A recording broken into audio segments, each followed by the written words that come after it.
The Appalachian Mountains stretch for hundreds of miles, their ridges and valleys winding like the backbone of some ancient creature that refuses to die. They are old, older than memory, older than the maps that tried to tame them, older even than the people who first walked beneath their towering trees. To live here is to live with silence and shadow, with a land that holds its secrets close, and within that silence are whispers. Whispers that have traveled from one generation to the next. Whispers of legends, of spirits, of curses that never quite fade away. These are not just campfire tales. They are stitched into the fabric of the hills themselves. If you sit quietly at night, on a porch or near a creek where the fog gathers low, you can still hear them.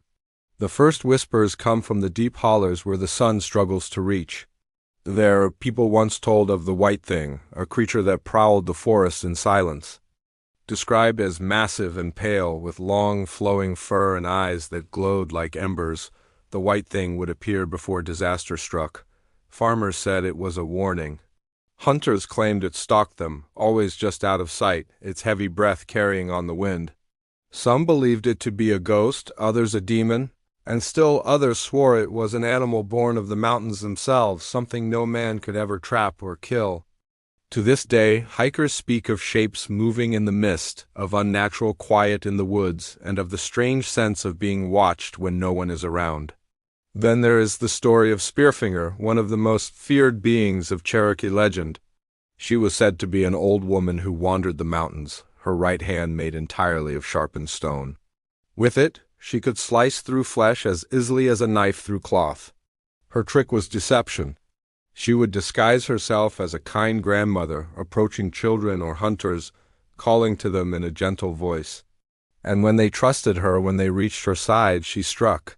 She fed on livers, consuming them to keep herself strong, and she could mimic the voices of loved ones to lure victims into the woods. The Cherokee told of how the birds finally betrayed her, warning the people of her presence, and of how she was defeated in a great battle.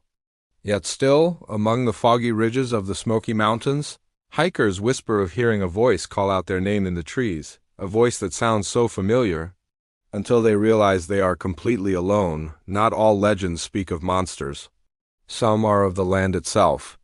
In the valleys of West Virginia, there are stories of the Mothman, the winged figure with eyes like burning coals. His wings spanned wider than a man was tall, and when he took flight, the sound was said to rattle windows and shake hearts. The first sightings came in the 1960s around Point Pleasant. People described him as part man, part bird, and part nightmare.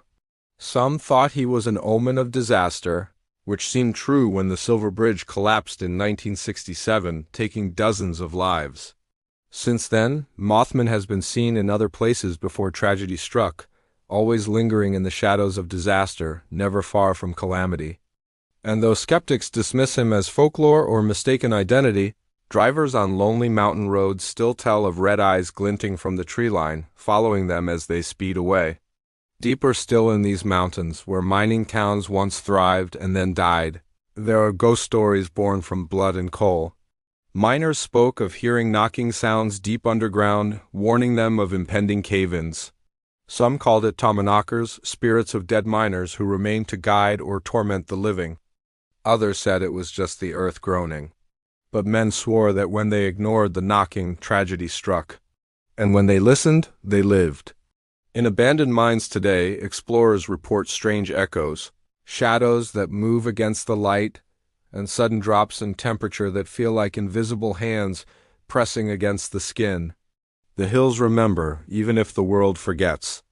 Another whisper tells of the Bell Witch, a story that spread far beyond Tennessee. She was said to torment the Bell family in the early 1800s, her voice echoing through their home, her laughter chilling in the night. She pulled hair, slapped faces, and spoke in tones that shifted from sweet to hateful in a breath. Some said she was the spirit of a wronged woman, others a demon feeding on fear. What made the Bell Witch terrifying was her intelligence. She conversed, argued, mocked, and seemed to know secrets no human could. Even General Andrew Jackson, future President of the United States, was said to have fled after spending a single night at the Bell Farm. Though the Bell Witch's haunting became infamous, whispers say she never left, that her voice still carries on the wind when the night is still, mocking anyone who dares to listen. Then there are the shadow people, spoken of quietly, almost reluctantly. Families who live deep in the hills told of waking at night to find tall, dark figures standing at the edge of their bed. These figures never spoke, never moved quickly, but their presence was overwhelming. Some believed they were spirits of ancestors, others that they were something far darker, feeding on fear. Generations have passed these accounts down, and still, travelers say that in the Appalachian dark, when the crickets fall silent, they see movement in the corner of their eye. And when they look directly, nothing remains. Not every whisper is of malice. Some are of warning, others of protection. The Cherokee spoke of Uktena, a great serpent with scales that glittered like fire, and a jewel in its forehead that shone brighter than the sun. To see Uktena was to court death unless one was brave enough to defeat it and claim the jewel, which brought immense power. Hunters carried charms to protect themselves from Uktena, believing the serpent still slithered through rivers and caves, waiting.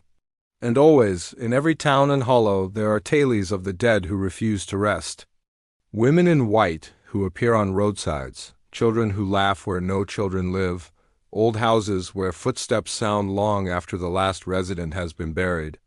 In the Appalachians, the divide between the living and the dead feels thinner, as if the mountains themselves press the worlds together. These legends endure not because they are fanciful, but because they are remembered.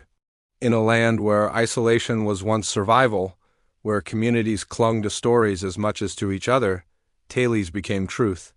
And truth, once spoken often enough, becomes part of the land. That is why the hills still whisper. The wind through the trees is not just wind. The rustle in the leaves is not just animals. The night here has a voice, and if you listen long enough, you will hear it speak. Even today, when highways cut through the ridges and cell towers rise above the treetops, the stories have not died. They adapt. New generations tell of strange lights moving silently above valleys, of creatures glimpsed on hunting cameras, of voices recorded in abandoned houses. Technology does not silence the whispers. It only amplifies them, carrying them further, spreading them wider. But no matter how far they travel, they always return to the same place, the mountains. The Appalachians are not just a range of stone and soil, they are alive with memory. Every path trodden, every cabin built, every grave dug leaves an imprint. And the stories are how the land remembers. Some legends are cautionary, reminding people not to wander too far, not to trust every voice, not to ignore the signs of danger. Others are warnings, telling of creatures that feed on the careless. And some are simply reflections of the human heart, transformed into something larger, darker, more enduring. So when you walk the trails at dusk, when the mist curls low and the shadows grow tall, remember this: the hills are listening. The legends are not gone. They linger in every hollow, in every stream, in every ridge that cuts the sky. They do not die because people refuse to let them. And if you are very quiet, if you still your breath and sharpen your ears, you will hear them too. The Appalachian legends that still whisper in the hills.